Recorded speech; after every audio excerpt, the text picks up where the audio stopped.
going, guys? This is Justin here with Redneck Ram. I'm going to show you how to rebuild and repair rams. I'm also going to show you the differences between our ram and any others that sets us apart from a lot of others. So this right here is our 1.5 by 7 inch ram. This is a completely modular ram, rebuildable. Everything can be replaced. So this right here is our end caps that go on the end of the ram. Our fittings, you can replace your fittings on the end of those end caps. The seals can come in and out. The shaft can be replaced. The tubes can be replaced. The plunger can be replaced. Anything and everything can be replaced. Now what I'm going to do now is I'm going to show you how to build the ram. At the same time teach you how to limit the ram. So we're going to start off with the shaft cap. This is what the shaft comes in and out of right here. Put your seal there. Grab your main seal. It's your main oil pressure seal. This goes in here. Push your seal down. There you go, seal's in the hole. Set and ready.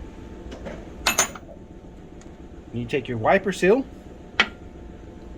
And you gotta kind of finagle this in there with your fingers. Doesn't take much pressure.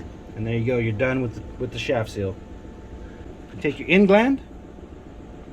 Put your O-ring seal around that. And you are done with those two items.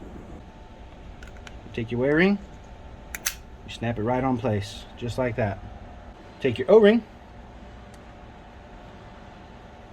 run that in place just like that. Alright guys, now that we got the seals assembled into our shaft cap, we're going to now put the ram together.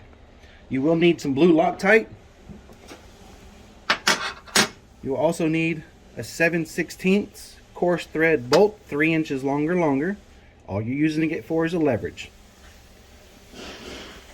You will also need an impact. Very handy tool right here. Give it a couple ugga-duggas here in a minute. We're now going to set the end gland into the cylinder. You'll need a vise for this. One common thing for all tubes that we make will have a indicator mark all the way down from one end to the other. What that indicator mark is going to do for you is going to help you line your fitting holes to keep them straight with each other.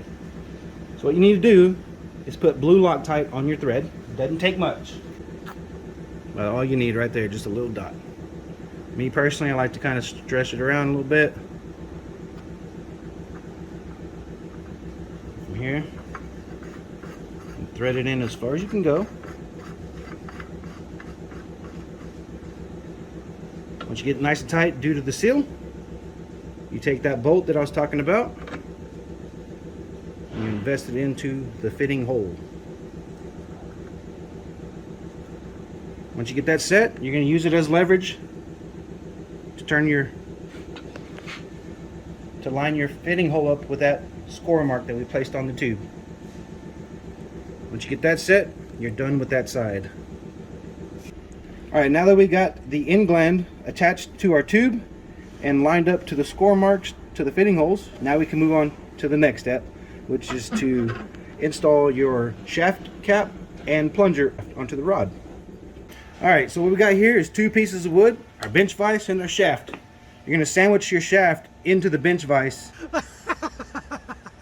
with the 2 pieces of wood so you don't scar your shaft up. You don't want to do that.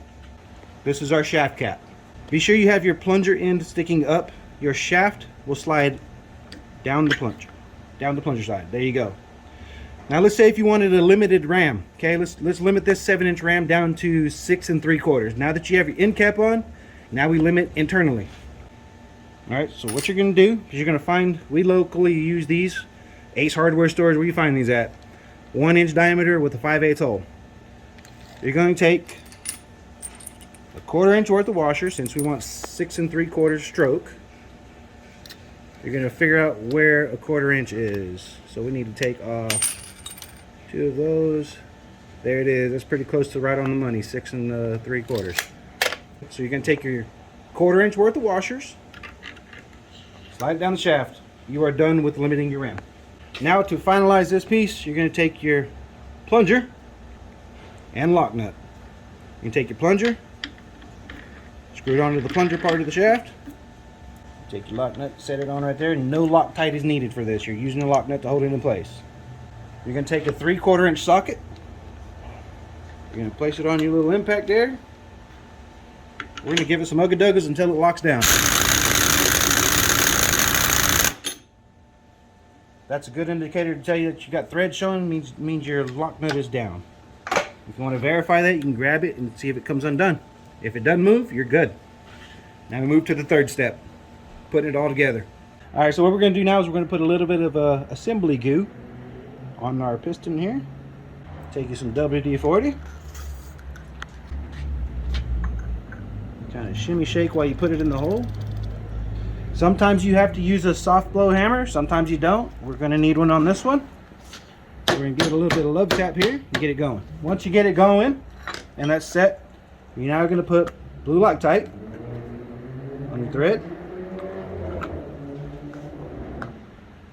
I like to smear it around a little bit. I'm going to shove it down in the hole and screw it in.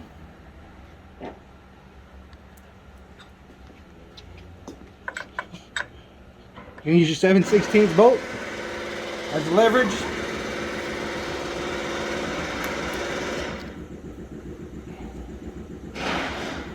And go all the way in until you meet that score mark going across.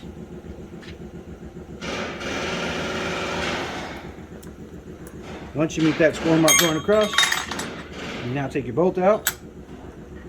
Now it's time to insert the fittings. Take a little bit more Loctite. Put a little dab on it. Don't need much. And you do that to both of them.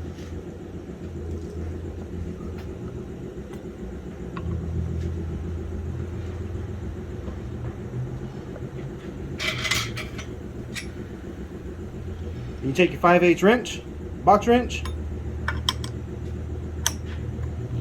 put a little tightness on them. Snug it down. Snug it down. There you go. You take your soft blow hammer, you can shove it, send it down the hole.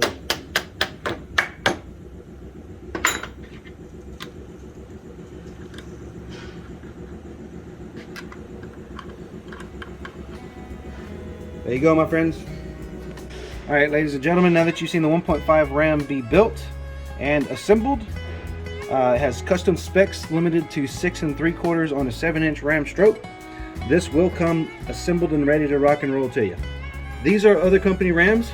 These Rams in particular are not rebuildable. You cannot rebuild these Rams. The only thing you can replace on these Rams is the seals. That's it.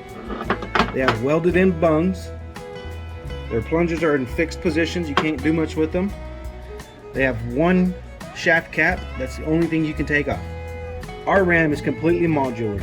You can rebuild this thing top to bottom, front to back, inside to out. If you damage the plunger inside, you pull it apart, you can buy the plunger just from me. Damage the shaft, you can replace just the shaft. You break an end fitting off, you can easily call me up and get that done. You rip the Heims out of your end cap, you can call me up and just get the end cap. It's completely rebuildable.